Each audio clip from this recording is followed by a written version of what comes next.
ఓం సాయిరామ్. సమర్థ సద్గురు సాయినాథ్ మహారాజుకి జై. సాయి భక్తులందరికీ నమస్కారం అండి.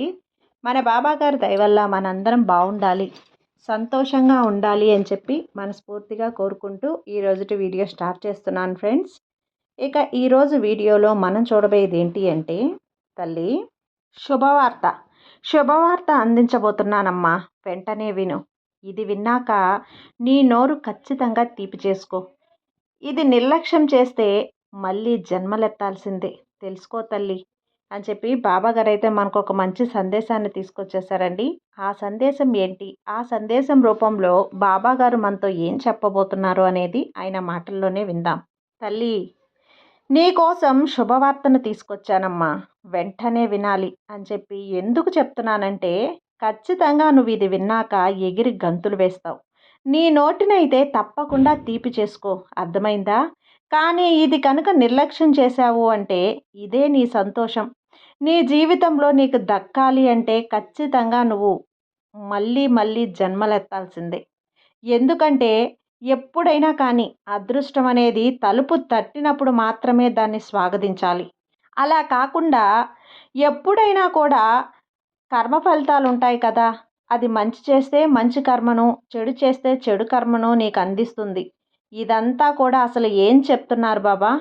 ఎందుకు నాకు ఇలా చెప్తున్నారు, నాకేం అర్థం కావట్లేదు, కాస్త అర్థమయ్యేటట్లు చెప్పండి బాబా అని అడుగుతున్నావు కదా.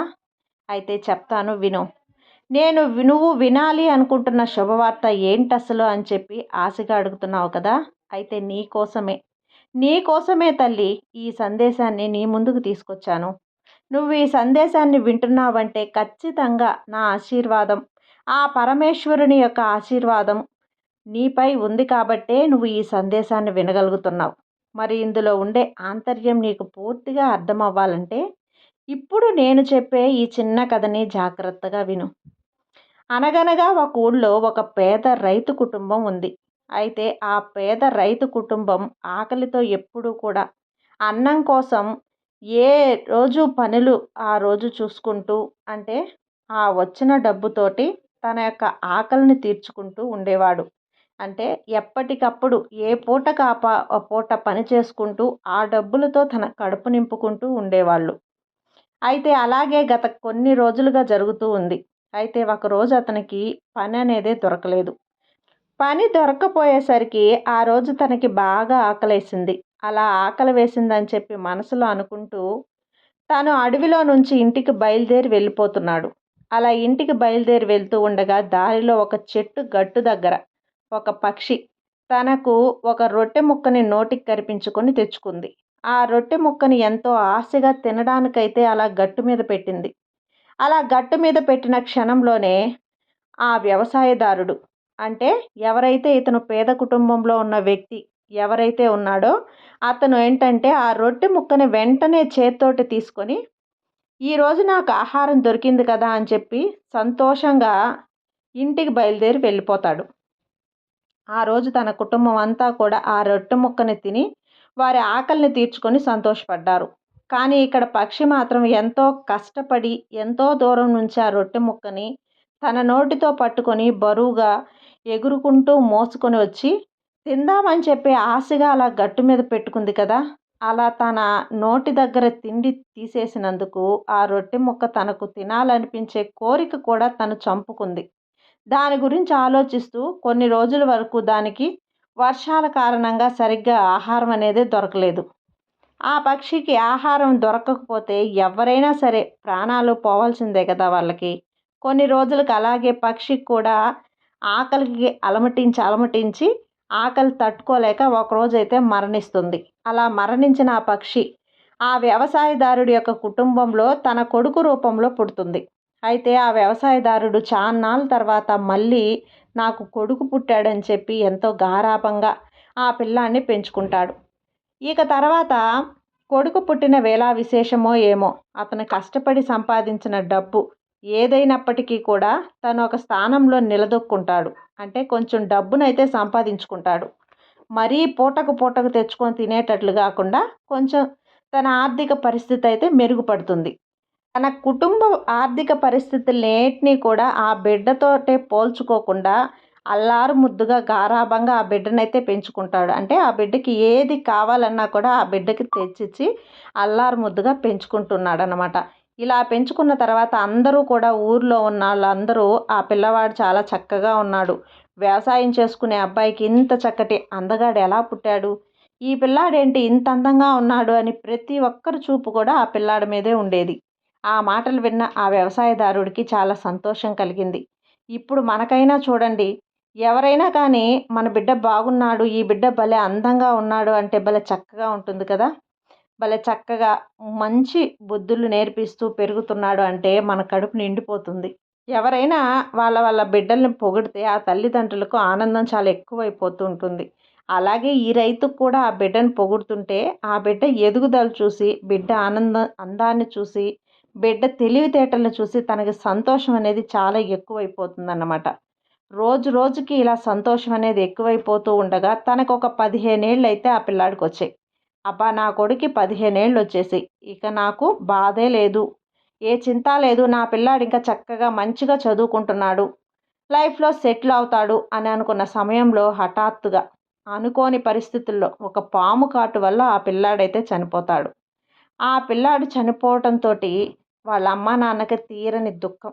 ఎందుకంటే చిన్నప్పటి నుంచి కూడా గారాబంగా పెంచుకున్న పిల్లాడు. లేక లేక కలిగిన పుత్ర సంతానం తోటి చాలా ఇదిగా చూసుకునేవాడనమాట ఆ పిల్లాడిని. అందులో చక్కటి పిల్లాడు. మంచిగా ఎదిగి ఒకళ్ళ చేతికి అందుతున్నాడు కొడుకు అనుకున్న టైంలో సడన్‌గా చనిపోతే ఏ తల్లిదండ్రులకు మాత్రం సంతోషం ఉంటుంది చెప్పండి? అలాగే వీళ్ళు కూడా కుంగిపోయారు. కుంగిపోయి ఆ దేవుళ్ళని తిట్టుకోవడం మొదలుపెట్టారు. ఆ యముడిని మేమేం పాపం చేశాం? యమధర్మరాజా మాకు చేతికందిన కొడుకుని తీసుకెళ్ళిపోయావు. అంత అన్యాయం ఏం చేశాం? మేమేం చేశాం అని చెప్పి రోజు ఇలా బాధతో కుమిలిపోతూ దేవుణ్ణి తిట్టుకుంటూ, యముడిని తిట్టుకుంటూ ఇలానే కాలాన్ని గడుపుతూ ఒకరోజు నిద్రపోతే నిద్రలో ఆ రైతుకి యముడు కలలోకొస్తాడు. యముడు కలలోకొచ్చి నీ కొడుకు చనిపోవటానికి కారణాన్ని నేను చెప్తాను. నువ్వు ఒక 2 రోజులు దేవుడి మందిరంలోనే ఉండాలి. దేవుడికి మందిరం దాటి నువ్వు బయటికే వెళ్ళకూడదు.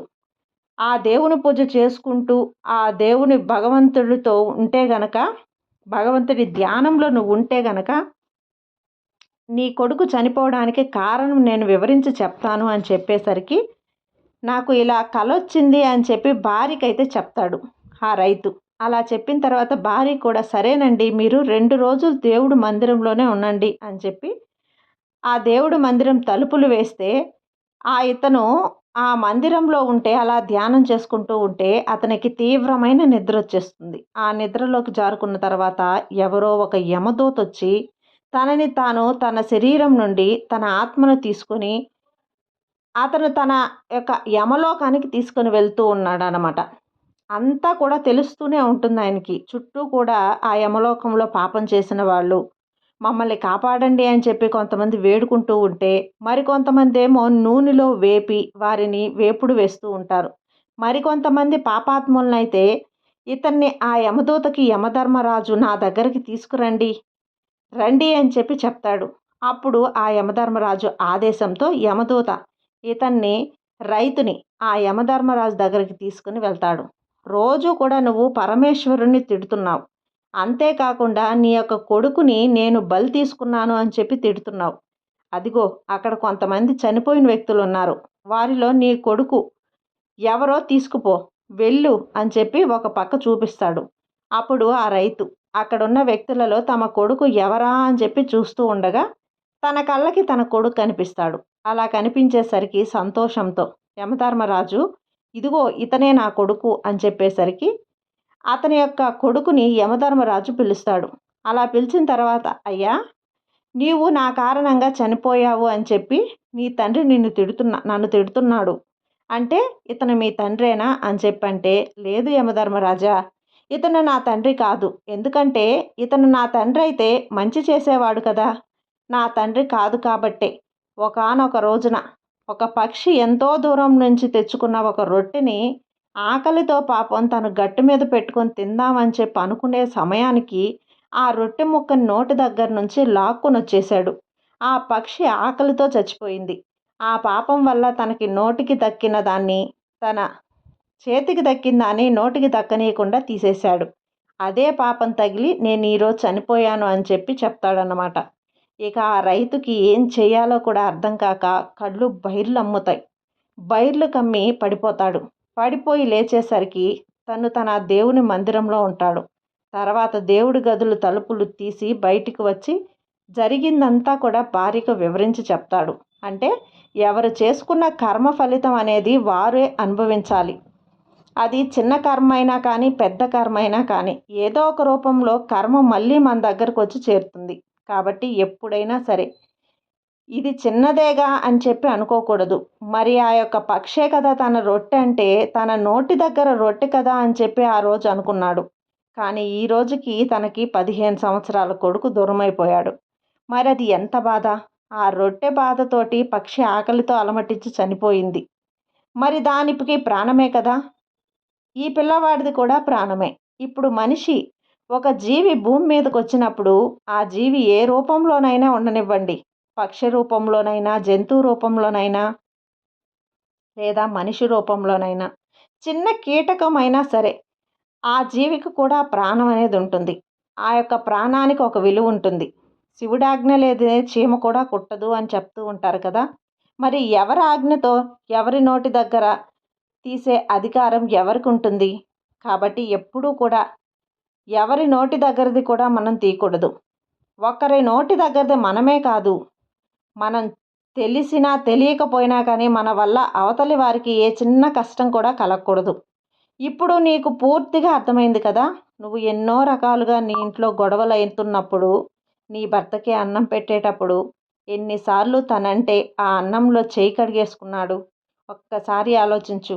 అప్పుడు నువ్వు తన నోటి దగ్గర ఆకలితో పళ్ళెం దగ్గర కూర్చున్న ఆ వ్యక్తి యొక్క మనస్తత్వం మంచిదైనా చెడ్డదైనా అది ఏదైనప్పటికీ కూడా తను ఆ రోజు పస్తుండవలసి వచ్చిన కారణంగా నువ్వే కదా!